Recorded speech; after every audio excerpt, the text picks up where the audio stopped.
Tiago capítulo 5, onde leremos o verso 16.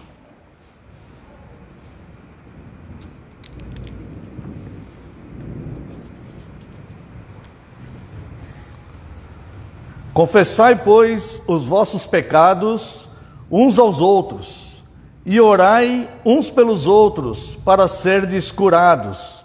Muito pode, por sua eficácia, a súplica dos justos. Irmãos, é sempre importante nós destacarmos um grande erro que acontece no meio cristão, que é esta questão de fazermos doutrinas e versículos isolados, né? Tirar os versículos do contexto. E para defendermos uma ideia, uma doutrina principalmente, isso é muito complicado, porque os versículos eles fazem parte de um contexto, de uma ideia geral, né? E quando nós tiramos um deles e isolamos do seu contexto, isso muda o sentido que o próprio Deus está revelando nas Escrituras, né? E aqui, este versículo é um versículo clássico desses que é muito mal interpretado muitas vezes. Nós vemos, por exemplo, vou mencionar, né, a Igreja Romana, por exemplo, que usa esse versículo como uma espécie de base para as pessoas confessarem ao que eles chamam de sacerdotes, né? Aquela questão do confessionário, a pessoa ir confessar ao padre. Aqui, na verdade, esse versículo não se aplica a isso, não é isso que está dizendo aqui. Primeiro, que aqui está dizendo uma confissão mútua. Confessemos, né? Veja o versículo como que ele é. Confessai, pois, os vossos pecados uns aos outros. Então há uma confissão aqui mútua. E não como eles fazem ali, que o fiel vai confessar para o sacerdote, mas o sacerdote não confessa para o fiel, né? Então nós vemos aqui que já há uma distorção deste versículo.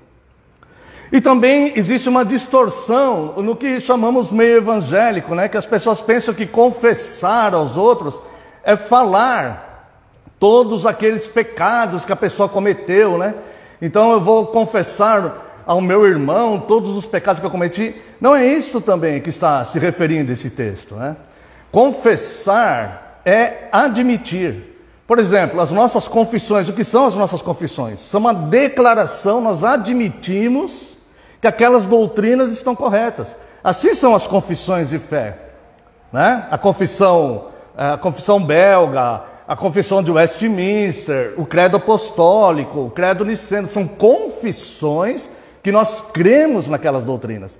E quando diz aqui, confessai os pecados uns aos outros, nós estamos admitindo, confessamos que nós somos tão falhos como o outro, ou seja, nós não somos superiores aos outros. Então nós pedimos perdão muitas vezes aos outros, porque talvez dentro de uma comunidade cristã, talvez eu tenha magoado alguém com um olhar, com uma palavra, com uma atitude. Eu não quero isso. Eu não quero magoar aquele que é o meu corpo. Nós estamos no corpo de Cristo. Nós somos partes uns dos outros. Então nós não somos superiores uns aos outros. E também, esta passagem aqui, ela tem a ver com cura física e perdão de pecados. Veja aqui, vamos entender um pouco melhor. Se nós olharmos aqui, amados irmãos, a partir do verso, eu acho que é o verso 14. Verso 13, vamos ler a partir do verso 13. Está alguém entre vós sofrendo? Faça oração. Está alguém alegre? Cante louvores. Está alguém entre vós doente? Chame os presbíteros da igreja, e estes façam oração sobre ele, ungindo-o com óleo, em nome do Senhor. E a oração da fé salvará o enfermo, e o Senhor o levantará. E se houver cometido pecados, ser-lhe-ão perdoados. Confessai, pois, os vossos pecados uns aos outros, e orai uns pelos outros para serdes curados. Muito pode, por sua eficácia, a oração do justo. Então aqui, irmãos, está envolvendo aqui a questão da culpa. Porque muitas vezes, irmãos, a pessoa está no meio da comunidade cristã e ela se sente a pior das pessoas. Porque ela fala, todo mundo aqui é perfeito e santo e eu pequei, e eu sou pecador. E quando na verdade não é isso. Todos nós necessitamos da graça de Deus, todos nós confessamos que somos falhos, somente Deus é santo. Somente Deus é santo. Nós somos santificados por Deus, nós devemos nos tornar santos. Como? Separando o bem e do mal. Tornar-se santo é separar o que é mal o que é bom do que é mal. Então, nós vamos nos esforçando sempre para fazer o que é bom e não fazer o que é mal. Essa é a nossa caminhada. Mas é fato que muitas vezes nós erramos. Muitas vezes com uma palavra que não deveríamos dizer, com uma atitude que não deveríamos tomar, e nós falhamos. Então, irmãos, o confessar uns aos outros é nós entendermos que todos nós, todos os membros precisam da cabeça que é Cristo, todos os membros do corpo, precisam do perdão, precisam da restituição. Todos nós precisamos ser curados deste pecado que nos assola. Todos nós estamos neste tratamento para irmos de glória em glória até a estatura de varão perfeito.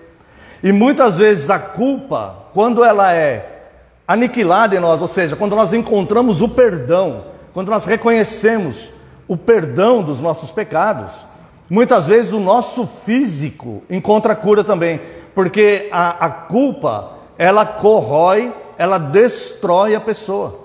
Aquela culpa que está lá no seu íntimo, que só ela sabe o que ela cometeu e que ela não encontra refrigério em lugar nenhum. Mas a palavra de Deus oferece o refrigério. Nós precisamos ser instruídos nesta palavra. Então, olha só, quando alguém está enfermo e chama os presbíteros da igreja, ou seja, os oficiais da igreja, eles vão orar. Esta unção do óleo é unção espiritual e não propriamente algo material, pegar um óleo material, mas aqui representa o Espírito Santo, uma unção espiritual em nome do Senhor. Não no nome da pessoa que está orando, mas no nome do Senhor. E esta oração, então, salvará o enfermo. Aqui está dizendo que essa pessoa ela vai encontrar refrigério para a sua alma, conforme o Salmo 23. Ela vai encontrar refrigério para a sua alma. Sua alma que está atribulada, que está fervendo, que está sendo corroída.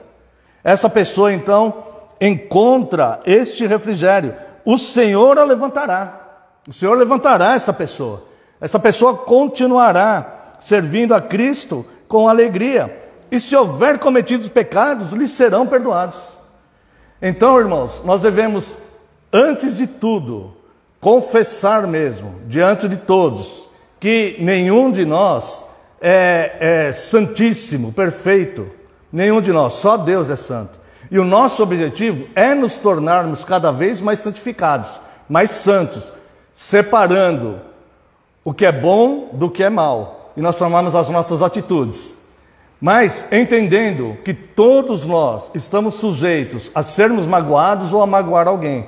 E se magoarmos alguém, deve ser totalmente sem querer, involuntário. Não pode haver o dolo, a premeditação. E se isso acontecer, e se alguém estiver entristecido conosco, nós pedimos perdão e confessamos: irmão, desculpa, eu errei. De fato, eu sou falho. E errei nessa questão, então me perdoe. E assim, mutuamente, nós fazermos isto e o nosso irmão também fazer isto. É uma questão mútua. Então, irmãos, nós vamos para uma oração de confissão. E nós vamos pensar, se porventura houver algum pecado não confessado, esse momento será oportuno para confessá-lo. Mas vamos pensar nisso também. Se eu magoei alguém, ou se eu me sinto magoado por alguém dentro da igreja, vamos reconhecer e confessar para nós mesmos que somos todos falhos.